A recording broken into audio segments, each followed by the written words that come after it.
आज हम एक ऐसी दुनिया में जी रहे हैं जिसके चारों तरफ टेक्नोलॉजी है, जिसके चलते चारों तरफ शोर शराबा भागदौड़ है, जहां एकांत और खामोशी की बहुत बड़ी खासियत है। चुप रहने के अपने अनेक फायदे होते हैं जो हमारे लिए दिमागी रूप से और शारीरिक रूप से बहुत फायदेमंद होते हैं।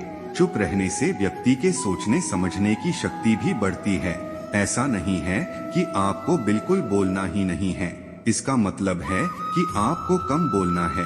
तो आइए जानते हैं क्या फायदे हैं आपके चुप रहने के। नंबर 1, सोचने की शक्ति बढ़ना। ज्यादा बोलने की आदत बहुत बेकार होती है।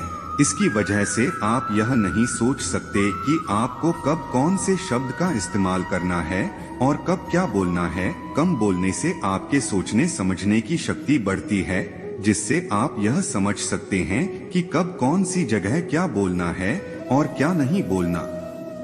NMBR 2, नकारात्मकता का ना आना। यदि आपको भी बिना बात के लोगों से बात करने की आदत है तो इस आदत को छोड़ दीजिए। यह आपकी सेहत के लिए और दिमाग के लिए बिल्कुल ठीक नहीं है, क्योंकि ऐसा होता है कि हमें ज्यादातर नकारात्मक लोग मिलते हैं। हम उनसे बात करेंगे तो हमारे दिमाग में भी नकारात्मकता आ जाती है। अगर आपको बात करनी है तो आप पॉजिटिव लोगों से बात कीजिए, जिससे आपका भी माइंडसेट पॉजिटिव हो सके।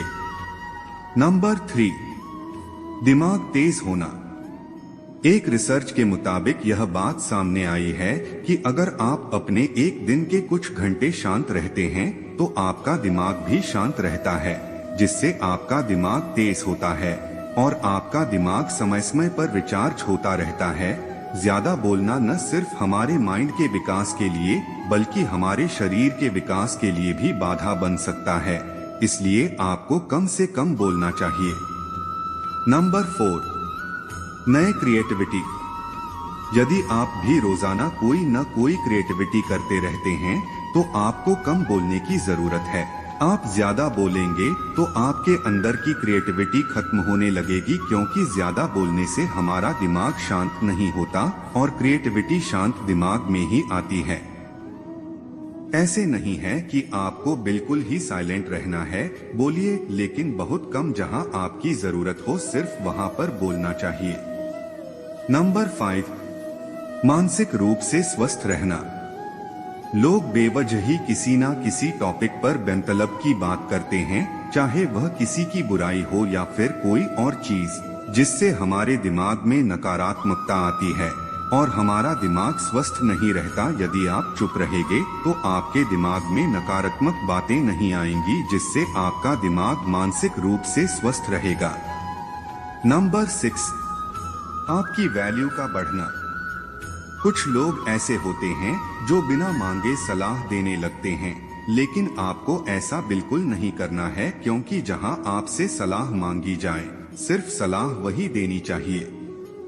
वहां लोग आपकी बातों को दिलचस्पी से सुनेंगे और आपकी वैल्यू भी बढ़ेगी। यदि आप बिना किसी के कहे सलाह देंगे तो वहां आपकी बातों को कोई ध्यान से नहीं सुनेगा।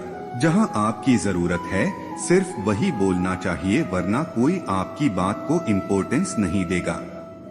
नंबर 7, सही फैसले करना। सही समय पर सही फैसले लेने वाला एक समझदार और चुप रहने वाला व्यक्ति हो सकता है, क्योंकि चुप रहने वाले व्यक्ति का ही दिमाग इतना शांत होता है कि वह सही समय पर सही फैसले ले सके। यदि आप चुप रहेंगे तो आप सोच सकेंगे कि कौन सी कंडीशन में कैसे फैसले लेने हैं। नंबर 8, कई बार चुप रहना आपको झगड़े से बचा सकता है। कई बार दो लोगों के बीच काफी अधिक बहस हो जाती है और बहस हो जाने की वजह से काफी परेशानी होती है, लेकिन यदि बहस के बीच में आप चुप हो जाते हैं तो यह एक तरह से अच्छी बात है। आप खुद को झगड़े से बचा सकते हैं, जैसे कि आपकी अपनी पत्नी के साथ बहस हो जाती है। अब यदि आप उसके साथ और अधिक बहस करते हैं तो इसकी वजह से आपका झगड़ा और अधिक बढ़ सकता है, इसलिए आपको बहस करने से बचना होगा। नंबर 9, चुप कर आप अपने गुस्से पर कंट्रोल कर सकते हैं। दोस्तों, चुप रहने का एक फायदा यह भी है कि आप इसकी मदद से अपने गुस्से